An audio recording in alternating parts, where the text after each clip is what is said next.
sejahtera. Nama saya Nur Alia Maizura binti Guntur dari 2 Diploma Perikanan College Vocational Tawau.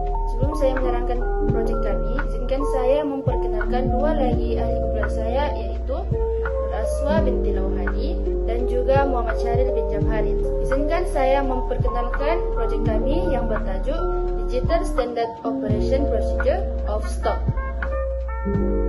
Seperti yang mana kita tahu, pengurusan stok dalam sebuah perniagaan sangat penting kerana ia dapat membantu merancang dan mengawal semua aktiviti yang terdapat pada sebuah perniagaan. Kenapa pengurusan stok itu penting dalam sebuah perniagaan? Kerana ia dapat membantu memastikan keseimbangan antara bekalan dan juga permintaan dalam sebuah perniagaan tersebut. Dan ia juga dapat meminimumkan kos dalam perniagaan tersebut dan juga dapat memaksimumkan kecekapan dalam sebuah perniagaan.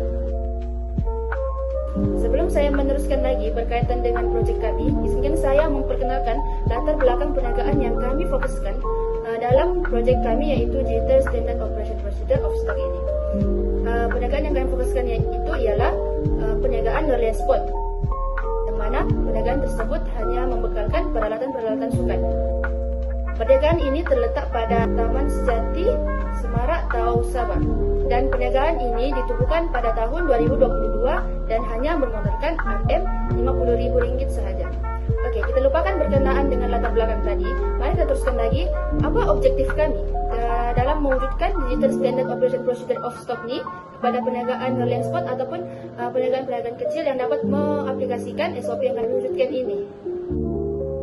Sebelum saya meneruskan, dalam Digital Standard Operation Procedure of Stock ini, kami mewujudkan 3 SOP, iaitu SOP penerimaan stok, SOP pengiraan stok dan juga SOP pengelolaan stok.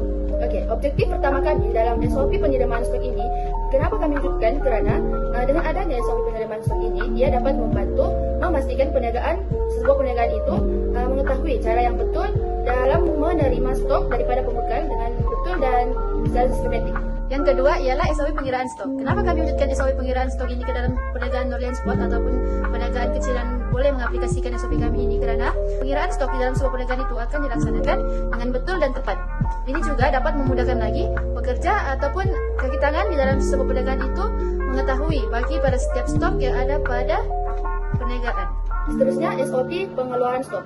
Dengan adanya SOP pengeluaran stok ini, ia dapat memastikan setiap pengeluaran stok dalam sebuah perniagaan itu direkod ke dalam sistem secara betul dan secara konsisten. Dan ini juga dapat membantu pekerja ataupun pemilik perniagaan tersebut mengetahui stok yang keluar dalam perniagaan mereka. Itu saja daripada saya. Pembentangan seterusnya akan diteruskan lagi oleh kawan saya, iaitu Nur Aswa binti Lauhani. Terima kasih kepada Nur Alia Maizura. Seterusnya saya akan meneruskan lagi pembentangan ini dengan menerangkan lebih lanjut mengenai kumpulan sasaran serta kaedah yang kami gunakan bagi mewujudkan projek idea inovasi ini.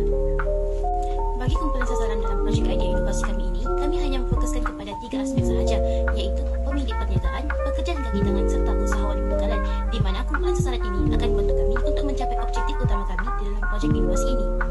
Di samping itu, dalam projek idea inovasi kami ini, kami menggunakan 2 kaedah, iaitu kaedah temu bual serta kaedah pemerhatian bagi menjalankan projek idea inovasi kami ini.